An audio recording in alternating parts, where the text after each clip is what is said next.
Assalamualaikum warahmatullahi wabarakatuh. Alhamdulillahi rabbil alamin. Wassalatu wassalamu ala asyrafil anbiya'i wal mursalin. Wa ala alihi wa ashabihi ajma'in.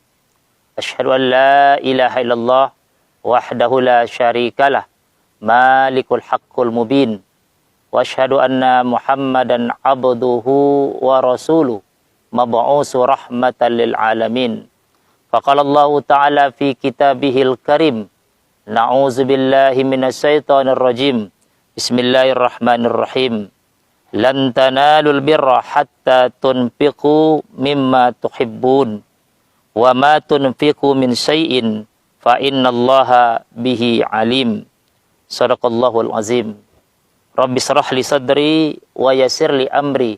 Wahlul 'uqdatan min lisani yafqahu qawli. Subhanaka la ilma lana illa ma 'allamtana innaka antal alimul hakim. Kaum muslimin, muslimat, shaimin, shaimat yang dirahmati Allah Subhanahu wa taala.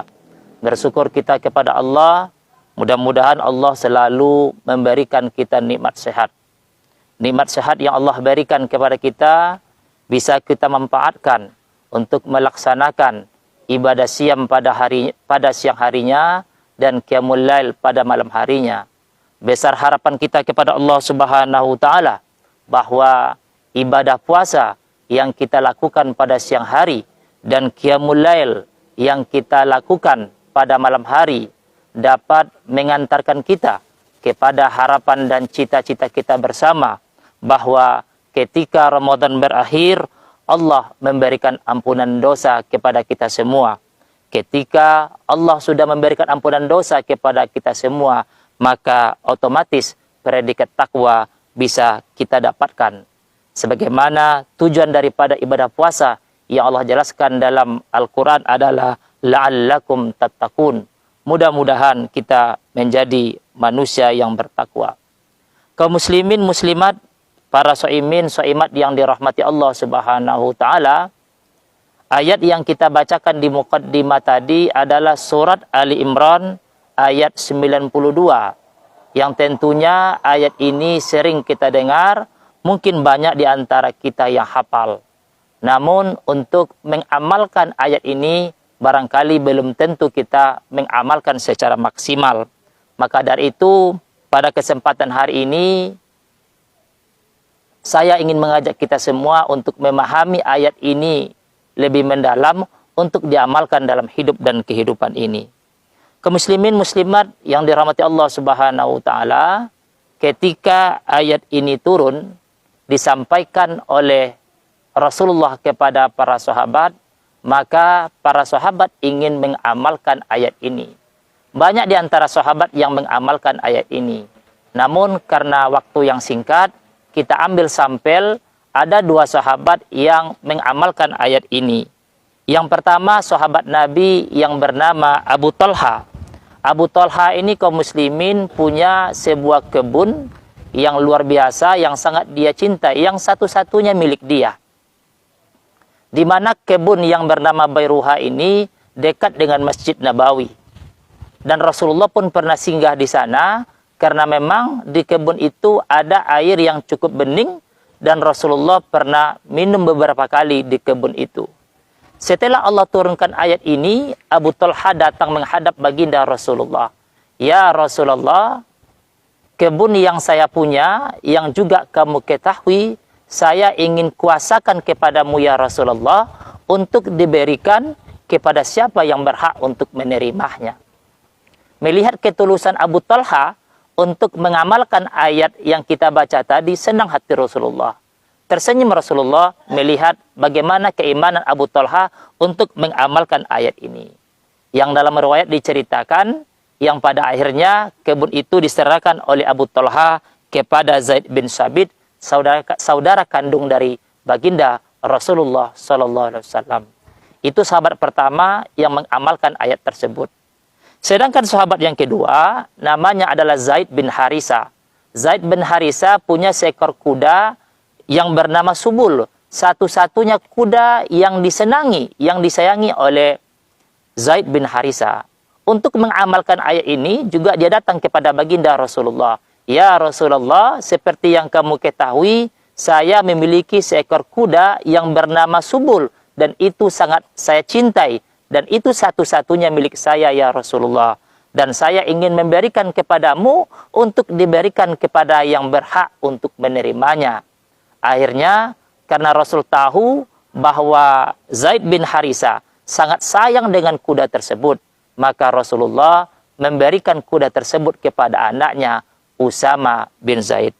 Kaum muslimin muslimat yang dirahmati Allah Subhanahu wa taala, dari dua kisah sahabat tadi yang mengamalkan ayat yang kita bacakan tadi, apa mauizah yang bisa kita ambil untuk menjadi pelajaran untuk kita bersama? Yang pertama, kaum muslimin yang dirahmati Allah Subhanahu wa taala, bahwa ketika kita membantu orang lain, yang pertama kali yang mesti kita bantu adalah keluarga terdekat kita. Bahwa kita berimpak kepada orang lain tidak ada masalah. Namun ketika kita memberikan bantuan, maka yang pertama kali kita bantu adalah saudara terdekat kita. Karena memang membantu keluarga terdekat kita hukumnya adalah wajib. Sementara sedekah dan berimpak itu hukumnya adalah sunat. Sebagaimana tadi yang diperlihatkan oleh baginda Rasulullah lewat Abu Talha dan Zaid bin Harisa. Kaum muslimin, ironis kiranya ada orang yang kaya yang dia bantu justru orang lain. Sementara keluarganya hidup dalam kesusahan. Ini tidak betul. Dan orang seperti ini, mohon maaf, cenderung pencitraan, cari muka, dan ini tentunya tidak sesuai dengan tuntunan Rasulullah Sallallahu Alaihi Wasallam. Namun ketika dia sudah membantu keluarganya dan dia juga membantu orang lain, tentu ini lebih afdal dan lebih baik dan sesuai dengan ajaran agama kita, yaitu syariat Islam. Itu mauizah yang bisa kita ambil yang pertama, kaum muslimin. Selanjutnya, mauizah yang kedua, kita lihat bagaimana kualitas iman sahabat ini luar biasa. Abu Talha hanya punya satu kebun, dia impakkan. Sedangkan Zaid bin Harisa punya seekor kuda, dia impakkan di jalan Allah. Ini luar biasa para sahabat. Kaum muslimin yang dirahmati Allah Subhanahu wa taala. Artinya apa? Yang Allah perintahkan dalam ayat tadi adalah mengimpakkan sebagian harta yang dia punya, mimma tunfikun. Sebagian dari harta yang dia punya diimpakkan di jalan Allah. Baru dia mendapatkan posisi orang yang dikategorikan orang yang beriman atau orang akan dimasukkan ke surga. Kaum muslimin yang dirahmati Allah Subhanahu wa taala, sahabat ini imannya luar biasa. Sebegitu hebatnya iman para sahabat kaum muslimin, kalau kita contoh sahabat yang lain yang juga memiliki iman yang luar biasa, seperti Abu Hurairah yang imannya luar biasa, ketika dia akan wafat, berzikir dia kepada Allah Subhanahu wa taala.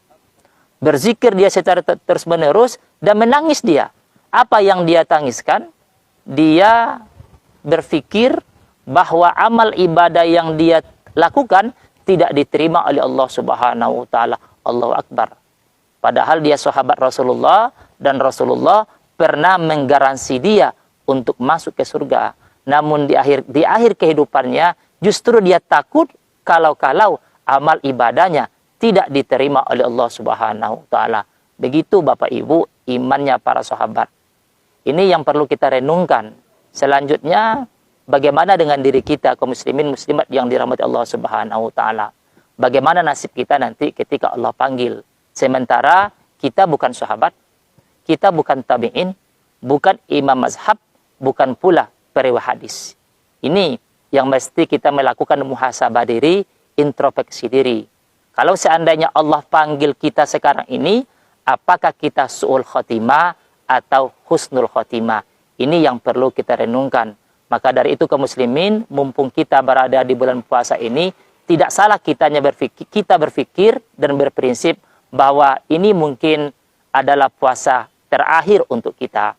Dengan ada pemikiran seperti itu, kita bisa melakukan ibadah secara maksimal. Kenapa? Karena kita punya prinsip bahwa tak mungkin kita, tak ada jaminan kita bisa berjumpa dengan Ramadan yang akan datang. Muslimin muslimat yang dirahmati Allah Subhanahu wa taala. Pelajaran yang ketiga dari ayat tersebut adalah ketika kita punya kesempatan untuk berinfak, untuk bersedekah, lakukan sekarang ini. Kenapa demikian? Karena kita ada masanya nanti kita punya keinginan yang kuat untuk bersedekah, namun Allah tidak lagi memberikan kesempatan kepada kita. Kita ulangi, selagi kita punya kesempatan untuk berimpak, lakukan. Karena ada masanya nanti, kita ingin berimpak, tapi Allah tidak lagi memberikan kesempatan kepada kita. Kapan itu? Ketika kita berada pada ambang sakaratul maut. Kata Allah, Rabbi laula akhartani ila ajalin qarib, fa asaddaqa wa akun minas sholihin. Kalau seandainya nanti kita ketika akan meninggal dunia, dan akan meninggal dalam keadaan su'ul khotimah, ini kata kita, ya Allah, kalau seandainya bisa ditunda, diundur kematian saya qarib sebentar saja, fasaddaqo, maka saya akan bersedekah ya Allah, wa akun minas sholihin, dan saya akan selalu menjadi orang yang baik. Kaum muslimin muslimat yang dirahmati Allah Subhanahu wa taala, jadi istilah orang harta tidak bisa dibawa mati itu kalimat yang keliru. Justru harta mesti dibawa mati dengan cara diimpakkan di jalan Allah. Kaum muslimin muslimat yang dirahmati Allah Subhanahu wa taala, mudah-mudahan apa yang kita sampaikan pada sore hari ini yang bertempat di Pondok Pesantren Darun Nahdlatul Walid Bangkinang ada manfaatnya untuk kita bersama dalam mengamalkan surat Ali Imran ayat 92. Mohon maaf atas segala kekurangan, terima kasih atas segala perhatian. Wassalamualaikum warahmatullahi wabarakatuh.